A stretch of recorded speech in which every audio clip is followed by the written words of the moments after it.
morning, everybody. Thank you, Dr. Batra, for giving me this opportunity to speak here. I love speaking anyway. So it was very nice of him to invite me to talk to this very, very important August gathering. You know, we keep talking about artificial intelligence. I think it'll come of age when we begin to have a hold on our natural stupidity. So till we can control our natural stupidity, I don't think artificial intelligence will get anywhere. Okay, everybody has been talking about IT as a job cutter. 1960, I take you back 61 years when I got my first contact with computers. Dunlop in India, in Calcutta, right? Note this, Calcutta introduced computers. And Calcutta, very, very strong, almost I use the word ferocious labor unions, right? And they said, you're going to kill jobs. The mandate given to the company was, you will not employ any more people. And yet, at the end, what happened? Right?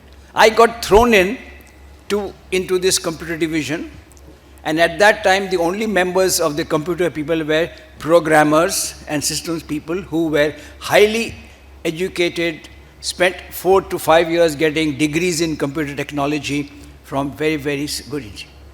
And I was a plain vanilla MSc sitting there. And I didn't know what the hell I was doing here. Now, everybody there was focused on technology. They were looking at computers, what computer can do. Since I did not understand what computer can do, I started seeing I'm in the company.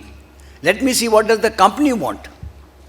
So I changed my total focus from the computer to the end user. My knowledge I was fairly good in applied mathematics. So I used that to see what can I do for the company with using the technology, computer, which I could not do manually. So my aim at that stage was use technology for the end user. Once you did that, right, you find, of course, not only I got a lot of benefit, but the company got a lot of benefit. Initially, all companies, whether it's an SME or a large company, has only 2 requirements. The rest is all PR. One is to reduce the cost or increase the revenue. Effectively increase your profit. Rest is all nice, good words, but without this you can't go anywhere. So I used mathematics to how the company can reduce cost or increase profit. So once you change your focus and you say, I am not focusing on technology, but I am focusing on the end use of technology, you'll be surprised how technology can help you, how you can create so many more jobs. But part of the problem, I used to say when I was selling computers, and I was also management services of a company, that means the head of computer division, that the biggest bottleneck to computer growth use are the computer guys, because they are so het up on technology, right? They want to ask the supplier, do you have this technology? In those days, Oracle was the big thing. Do you have Oracle? Damn it, you don't need Oracle, but you need it on your resume. You look good when you say, I have used Oracle. Company may or may not need it. So a lot of things was happened because you were forcing technology. Without using it the end user, so technology keep coming. And every time technology came in, there was hue and cry, oh my God, what's going to happen now? Look at programming. Today we are saying AI. AI basically what is it doing? It's doing your programming for you. It's going to make programmers out of job, which is probably a good thing, right? So what is AI doing? Is taking care of your programming jobs. Programmers have changed right from the days when it was machine language to to autocoders, to COBOL, to C++, to Java, to all kinds. And every time a new language comes, there's a hue and cry, oh, what's going to happen to programmers? Nothing, they're there. They're growing. They will do something else within their computer and survive. But their relevance becomes less and less. Because now, the end user is getting his value. When I started creating computer division or computer software, the end user had no say in the output. Right from the data that he had to give to what information he had to get, he had no say. It was the IT division that drew everything. Today, the thing is gone. IT is no more a silo. You are not growing this way. It's broken through the silo. It's come spread all over. It's now democratized. So the guy in the lowest level of an organization, whether he is a truck loader or he is the CEO, all of them are using IT. Similarly, when you go look at India, we say, oh, India is uneducated, has all this problem. Right? I had a problem. I was buying flowers last week, and I have this bad habit of not carrying cash. I normally borrow from my driver. That day he didn't even have. And the guy said, sir, UPI kar dijiye. I don't have UPI. But the guy is strong enough to say, get UPI done. So there is this spread of technology right at the lowest level. So everything we can do, we can create use. Technology will not kill if you remove technology from the center and put it to the side. You ride on technology. Make technology your slave. And I give you another example. Years back when all this was happening, right, I started a thing called back office. Back office is there's somebody doing some work in a far off place. In this case, it was America, and we were taking that job, doing it here in India. Why? Because at that time, the big thing was H1B. Everybody and his cousin wanted to go to US. So there was everybody learning computers, everybody learning software so that they can go there. And then came this big hit on H1B. And this is going back now 25 years. What's happening today also happened 25, 26 years ago when they said, this is killing American jobs. So the number was cut down from whatever it was then, 128,000 or something, to 75,000. The amount of money that you had to pay for this, for getting the H1B visas had gone up. The salary that you had to give to the employee, Indian employee who went there had gone up. Almost exactly the same thing is happening today. And at that time, I was head of a computer company, right? Doing the same thing, sending guys to US. When this happened, instead of this hue and cry, I said, if we cannot send people to the jobs, let's bring jobs to the people. How? Use technology. So at that time, using telecom, there was no internet incidentally, point-to-point technology, we brought in jobs, doctors dictating in the US to Indians sitting here in Gurgaon and typing it out and sending back. Start of back office in India, medical transcription. This is 1997. Then what happened? Technology came in, right? Word recognition came in, voice recognition came in, and we sort of anticipate, not anticipate what will come in, but technology will always come in. So be ready. We have a plan B. What happens if technology comes in? Don't let technology knock you out. Learn to grow. So we said, okay, if this goes, what's the next level?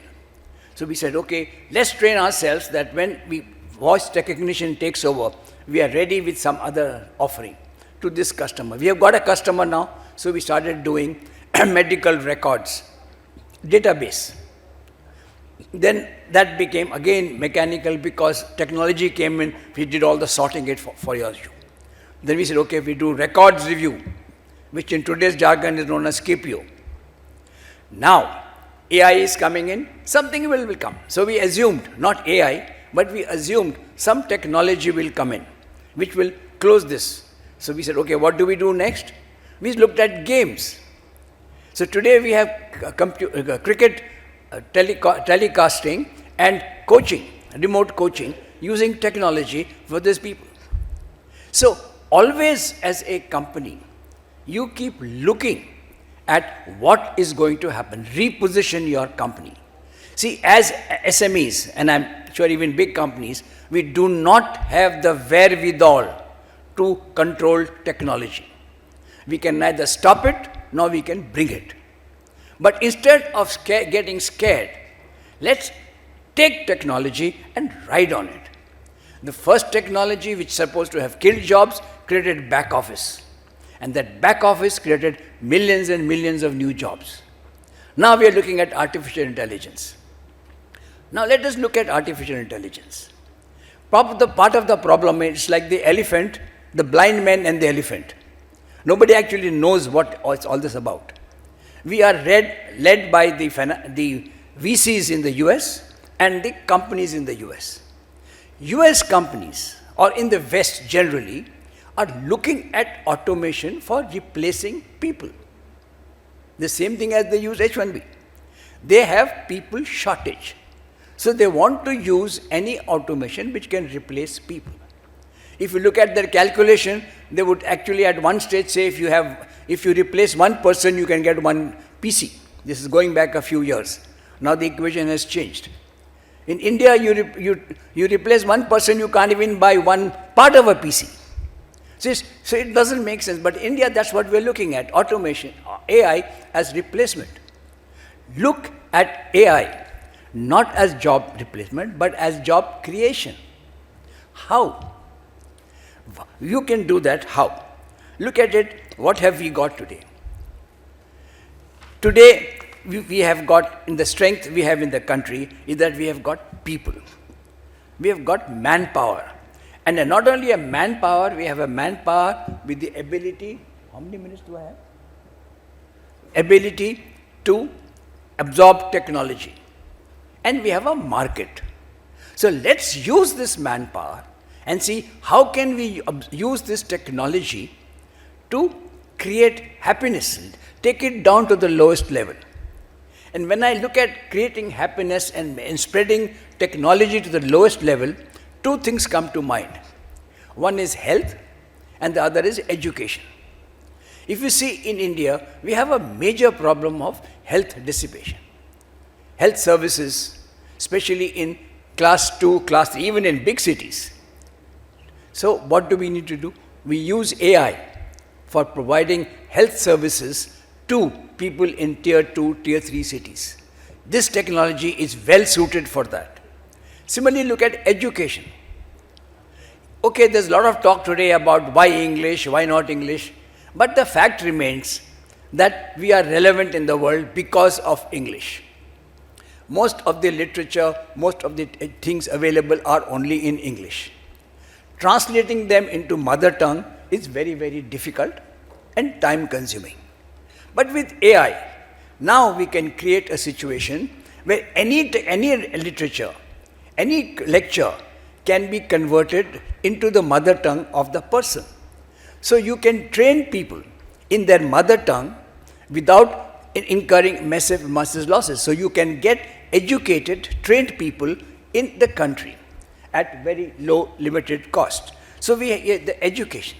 Then look at the other thing. We have started looking at products. Look at two companies. The biggest taxi company in the world does not own a single car. It's an IT company. It is using technology to drive taxis. Right? Look at one of the biggest car makers in the world, Tesla, is not a car company, it's an IT company. So what is happening? People today are using technology for solutions. Cars, so it's going through the product. Today, technology is an enabler. It's not a product anymore. Previously, we used to look at technology and do MSc in IT, MCAs do learn more and more, they will become more and more irrelevant. You need to now learn end user applications. What does the end user want? He wants transportation. So transportation is done by IT. If you look at any means of transportation, the percentage of IT, contribution of IT is substantial. So as SMEs, let us look at what are the customer requirements today. We have this, as an SME, we have this, I need to have an earth-shattering idea, which I will go and the world will queue up to buy. I also had that I had two SMEs once with the product back office medical transcription when I started, and now I'm Criconet. Medical transcription, I had a customer when I started. When I got this idea, I spoke to customers and I found a customer who thought it's a good idea and he was prepared to pay for it. And that went well. Then I thought, I'm such a great man, I've got this medical transcription, I've got this back office going now, I can do anything. So I thought of cricket, games. And I designed a thing for remote coaching of cricket. It's still struggling. Because that was my idea. I thought it's a great idea. It should, all the coaches in the world should be queuing up at my door. The coaches are not queuing up. Because if you have a great idea which nobody else wants to buy, it's a worthless idea. So you look at an idea which fulfills a need. So as an SME, you need to have ideas that you can fulfill a need. Either do something better, cheaper, or which is not there, which makes life of the user easier. Okay, thank you very much.